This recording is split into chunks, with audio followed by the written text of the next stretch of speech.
Сукайыштан. Азнакай районында шундай 3 авыл бар. Менә шушы Сукайыш авылында туып, үсмер чакларым Кызылҗар авылында үтте Баулыда һәм инде анда да минем Роза апа Марсабилар китапка әвәз кешеләр иде. Гомумән инде безнең нәселдә гыйлемле кешеләр булганнар, авылда да шундый. Менә алар үзләре берәр китап чыгаргачтан инде мин дә бер 30 ел элек китаплар белән шөгыльләнә башладым. Иң беренче китабым Октябрьский шәһәренең истәлекле урыннары иде. Башта 308-ләр чыгарган идем. Аннан соң ул җитмәде. Аны яңадан шул ук елны 3000 иттереп бастырдылар, чөнки ул бүгенге көндә дә бик актуаль китап. Аның буенча укучылар рефератлар язалар. Һәм шунда инде Октябрьскийдә яшәгәндә минем бер хыялым тормышка ашты. Ул да булса безнең Сукайыш авыл турында китап чыгарырга. Шуннан да инде мин күптәннән бу китапка мәгълүматлар җыеп киләдем һәм без Сукайыш тырышлары дигән менә шундый бер китап чыгардым.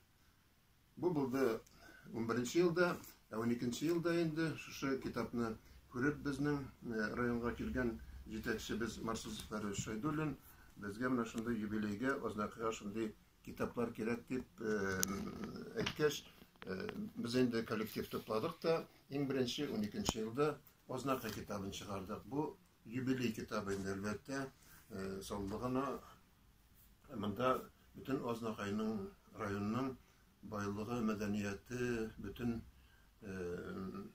тармакларда эшләгән кешеләр турында язмалар, очерклар. Соңыннан инде без бу китапка бөтенесен дә кертеп булмады, чөнки Азнакай бик зур район, шәхесләре дә күп. Язмышыбыз Азнакай дигән 3500 кеше тупланган энциклопедик берләшмә чыгардык. Бу китаплар әлбәттә коллектив хезмәт. Монда инде Нихат Музафаров, Илдус Гыйлазов, Гөлсем Хисамиева, Фәрхат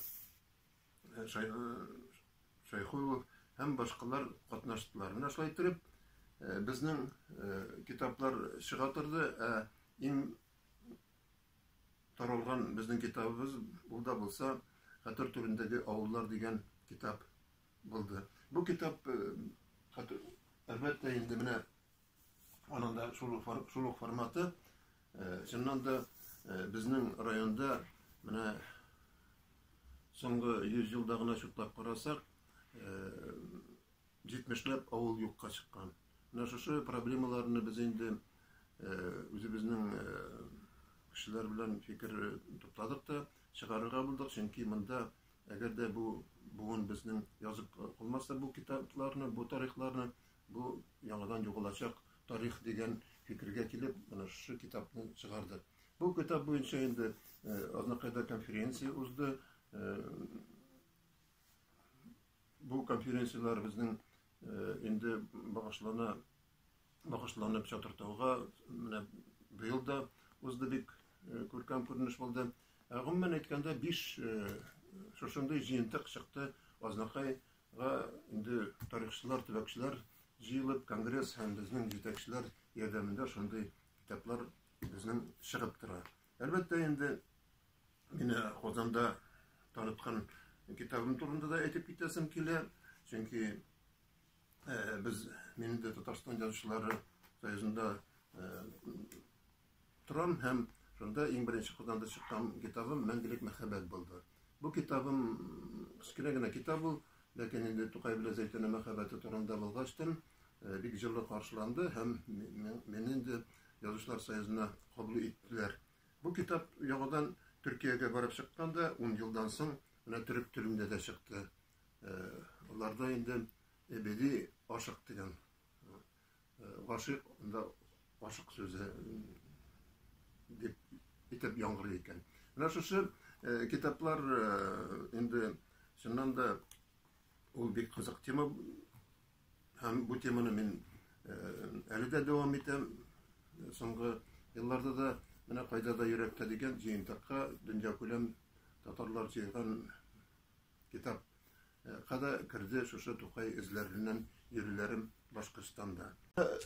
Мин соңгы елларда шушы Азнакай авыллары тарихлары белән шөгыльләнеп, менә безнең бай тарихлы урманы шушы соңгы җимешебез, аны әле татар русчада чыгардылар, күптән түгел Казандан басмабыз кайтты шушы китаплар.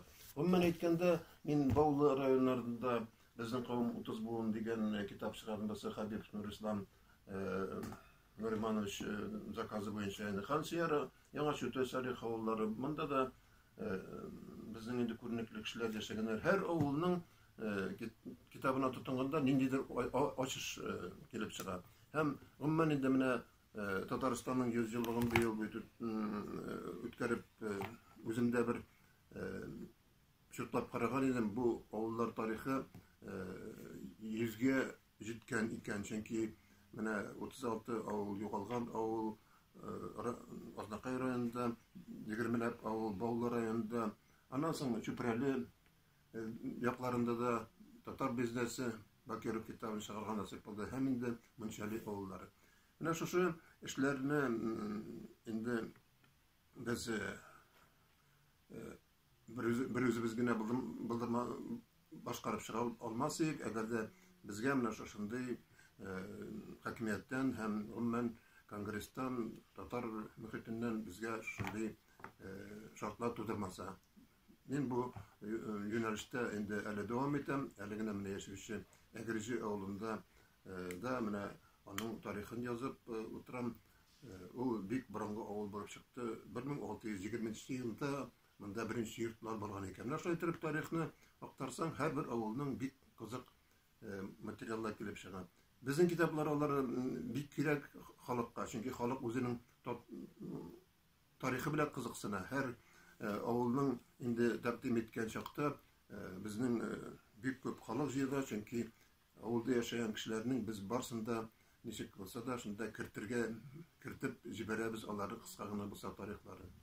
Безнең татар гомумән элек-электән гыйлемле булган, аңа бүген үзенең рухын күтәрер өчен тарихны белү кирәк, бигрәк тә яшь буынга, киләчәк буыннарга тарихыбызны барлык.